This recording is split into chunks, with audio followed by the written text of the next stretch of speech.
لقطة مؤذية. شاهدوا رمضان صبحي يمزق قميص النادي الأهلي في مباراة الأهلي وبيراميدز في نهائي كأس مصر في لقطة سيئة. في البداية صلوا على النبي وما تنسوش تدعمونا بلايك للفيديو والاشتراك في القناة. لقطة مؤذية تعرض لها محمد هاني لاعب النادي الأهلي بعد تدخل مع رمضان صبحي في نهائي كأس مصر 2023. وتسبب قميص محمد هاني في إيقاف نهائي كأس مصر، وفي الدقيقة الثالثة اضطر الحكم أمين عمر إلى إيقاف نهائي كأس مصر بسبب قطع في قميص محمد هاني بعد احتكاك قوي من رمضان صبحي الذي دخل بعنف على محمد هاني ومزق قميصه بسبب تدخله القوي عليه.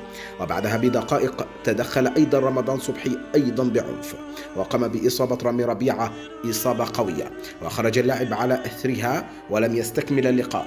يبدو أن رمضان صبحي متأثرا نفسيا من النادي الأهلي. بالتأكيد نحن في انتظار آرائكم في التعليقات أسفل الفيديو، ولا تنسوا لايك للفيديو. دمتم على خير والسلام عليكم ورحمة الله.